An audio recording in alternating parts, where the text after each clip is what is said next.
این چرا هیچ وقت سوتین نمیزنه به والا؟ بابا این مامور گنده رو باید بزنی دیگه، این چرا نمیزنه؟ منم مثلا بزنم. ایه. پیرخر.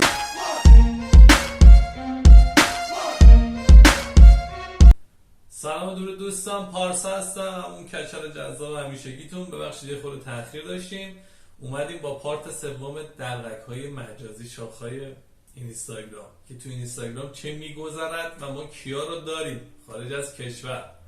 امروز اومدیم بپردازیم به خانم مسیحا بهمن و شوهرشون سعید چگینی. آره درست گفتم اگه اشتباه نکنم. و اینکه ویدیو نداشتم، سرما خورده بودم، الان خود تگرم درد میکنه، حال ندارم زیاد زر بزنم. بریم بپردازیم به این مسیحا جون، یه مروری بکنیم به گذشته اینا 2-3 سال پیش اومدن پیش عمو مسعود، همون سلطان ترکیبی ایران، پر رو عکسش اینجا میذارم. اومدن پیش، یه زندگی خیلی سعیدی داشتن، توی 10 متر اتاق توی یه جا با هم زندگی میکردن. موقع عمو مسعود فکر کنم با اون نادیاه کیه، دیانا با اون زندگی میکرد. 4 نفر توی اتاق داشتن جر میدادن دیگه، یه همون دستشویی داستان. وضع مالی همه صرف داغون. خدا نگه داره این سایت های شرط بندی و همه کنار این سایت های شرط بندی خودشونی کشیدن بیرون. به همه اینا داشتن گشتگی میموندن. هم پویا مختاری و نمیدونم اون میلاد حاتمیو که گرفتن، امثال همین عمو مسعود و دیانا و فلان و اینا، همه اینا از سایت شرط بندی اومدن بالا و این گوز هم نداشتن، کارتون خواب بودن به خدا. همه قاچاقی رفتن و بعد بدون هیچ چیزی الان زندگیشون داریم میبینیم. ماشاءالله همشون هم الان پولدار شدن، دست خیر گرفتن. ما سخت تلاش کردیم، ما فلان که آخه گوزی تو با پول مردم اومدی بیرون دیگه. من خودم انقدر رفتم، من والا مثلا 20 تومن بازی کردم، شب 5 تومن خیر بردم، باختم 15% باخت دادم. با همه باخت دادن اومدن اینا با پولای مردم حالا آدم شدن، با پولای مردم دارن گنده گوزی میکنن.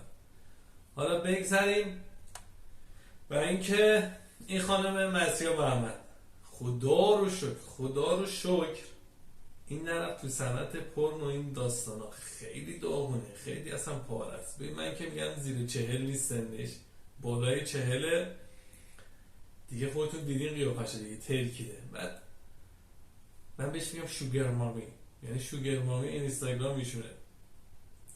بهترینشون از اون رهاپی تا اینا شروع میشه، داغونشون میرسه به این محسنشون اینه. پیرخر. و اینکه بریم یه چند تا ویدیو از این دلقک بذاریم ببینیم چه گویی میخوره تو این اینستاگرام. چرا باید اینا میلیونی فالوور داشته باشن؟ چرا باید ویوهای اینا بالای 1 میلیون 2 میلیون باشه و مردم اینا رو ادستوری بکنن؟ چرا اصلا باید مخاطب دنبال اینا باشه؟ واقعا چرا ما اینجوریم؟ طرف هنرمند پیش از فلان، کلی زحمت میکشه، چوس مسخال مخاطب داره، اینا اینجوری هست. بریم اول ویدیو رو با بریم ویدیوهاشو با هم ببینیم. یه 6-7 تا گلچین کردم، چه از زیر دادم ببخشید.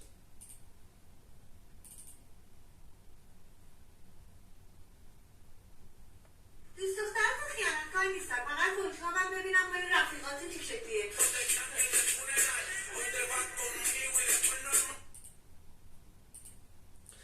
با این نوع مدل ویدیو دیده شده، اومده بالا کنارش هم سایت شرط بندیشون رو تبلیغ میکنن. بابا یه سوتی هم بزن، اون چیه؟ طویله رو شیر میدی با این.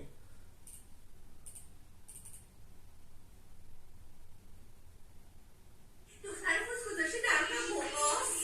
دختر میشم دوست پسر شده تو میشه. فقط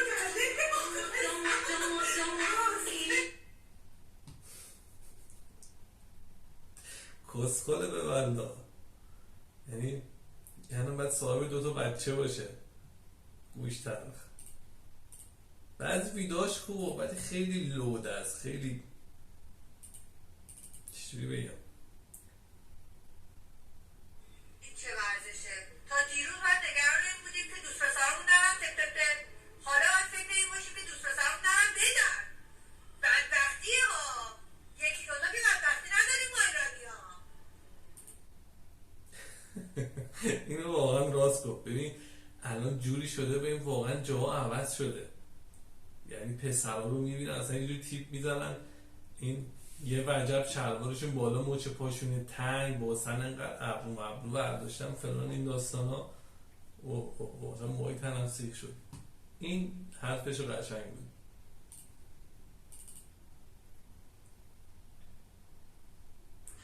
اگه توی کروز بودی با سرم اونقدر محکم نگه می‌داشتم که مطمئن بشم هیچ وقت قرار نیست در بری، ولی در حین ناباوری رهات کردم.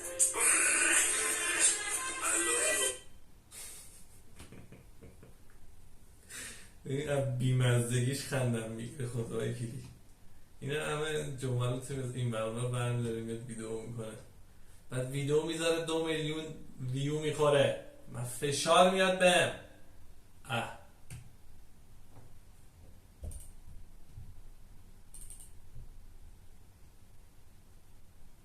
محمد و ممه، یک حرف تفاوت و یک دنیا فاصله.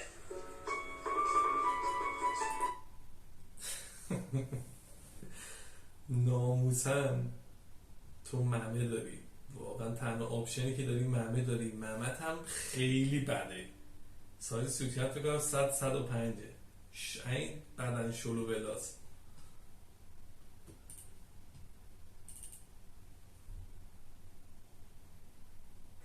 خوشحالم اون شب بابات نریخت تو دستمال. آدم باحالی هستی. مرسی که به این دنیا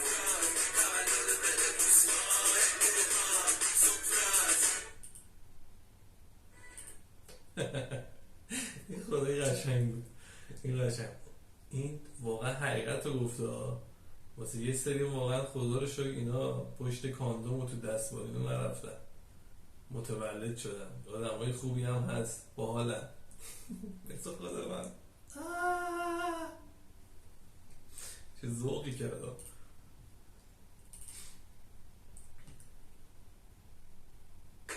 زمان رو از دست نده. همین الان بهش پیام بده و بگو بده بکنه.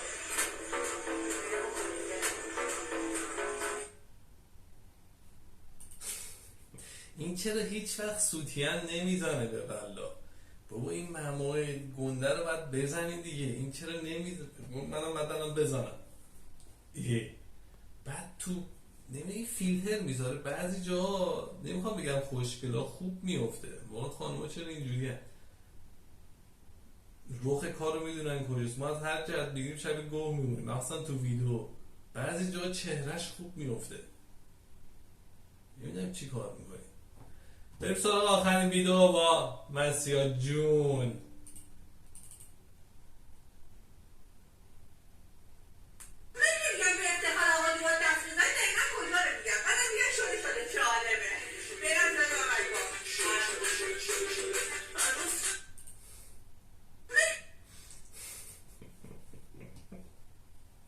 سک پدرون چه گذاشتیم اینجا؟ من راست میگم به افتخار داماد دست بزنیم، به کجاش باید دست بزنیم؟ به بنامرش دست بزنیم. واقعا یه حقیقت رو گفتا، ما یه سری چیزا داریم واقعا چرت و پرته، ایکس شره تو این فرهنگ لغت ما، واقعا اصلا به درد نمیخوره. واقعا دارم میگم واقعا دست بزنید تو یه سری مراسم، یه سری اعتقادات، یه سری داستانه، نمیخوام واردش بشم واقعا یه سری حرفا، عقاید، طرز فکرها هستش واقعا چرت و پرته. واقعا اصلا نباید بهش فکر کنیم، واقعا آدم خندش میگیره. به این گذشته خانواده‌مون نگاه میکنیم یه سری عقاید دارن واقعا شر و بره، یه جملاتی که میاد، فرهنگ لغتی که اصلا دارن. ما که شمالیم اصلا یه سری جملات به کار میره، یعنی معنی میشه من پشمام میریزه. حالا در مورد این حرفای شمالی، جملات شمالی، چیزایی که میگن معنیشون میکنن پشماتون میریزه، اصلا یه دنیای دیگه از زبون شمالی. خدایی میگم بعد خیلی شیرینه، کاری ندارم یعنی شمالی صحبت میکنم عشق میکنه، مثلا میخواد فوش بده عصبی میشه. آره این بود مسیحا جون ما دلغک مجازی. اینا این سبکی اومدن بالا، اینا هیچی نداشتن، دارم میگم اینا هیچی نداشتن، این سایت شرط بندی اینا رو کشید بالا. واقعا من پشمام ریخته. آقا فیلترینگ همه چی میذارن، بعد این پول چجوری جا به جا میشه؟ یعنی این تراکنش جلوی اینا رو نمیتونن بگیرن. بالا من اینستاگرام فیلترینگ کردن، این خود دولت هر روز داره اونا همه اسم نمیبرن، همه اونایی که تو رأس کارن واسه فیلترینگ و اینا همه اومدن، از 0 تا 100شون همه دارن فعالیت میکنن تو فضای مجازی. به خدا اومدن وی پی ان میفروشن به مردم، دارن درآمدزایی میکنن. بابا اگه فیلتر کن، ممنوعیت بذارین دیگه. ما داریم فقط پول وی پی ان میدیم، یه اپلیکیشن رایگان کل دنیا، اینجا ما باید پول فیلتر شکن بدیم بیاد. بعد خودشون هم این دولت دارن استفاده، هر روز دارن اینا، نمیخوام بگم، اینا دارن هر روز پست میزنن، ببینید سرچ کنین 4 تا سرشناسی هر روز ببین بهروزن دارن استوری میذارن. ما چقدر بدبختیم. کازینو شرط بندی که همه جای دنیا آزاده، اینجا ممنوعیت داره. بگذاریم این فضای اینستاگرام ما چرا باید دنبال اینا باشیم؟ یه نونش دنیا جهان 15 میلیون فالوور داره، پشمای آدم میریزه، اندازه جمعیت چند تا کشورها فکر کنم کمتر از این دارن. آره چند تا کشور کمتر از این مردم آدم دارن و 15 میلیون مخاطب داره اون انترخان. اونم با سایت شرط بندی اومد بالا، ماشاءالله اونم سلطان رله، با سامی بیگی زده. سامی بیگی رو فکر کنم دیگه رو باسنش تتو میزنه این سری پدر سگ. خب دوستان امیدوارم این ویدیو خوشتون اومده باشه. یه چیکار کنیم که پرداختیم به این دلغک‌های مجازی، اینجوری شاید شما خوشتون بیاد. ویدیو قبلی منو ببینید، لایک کامنت سابسکرایب یادتون نره. دوستتون دارم، عشق منید.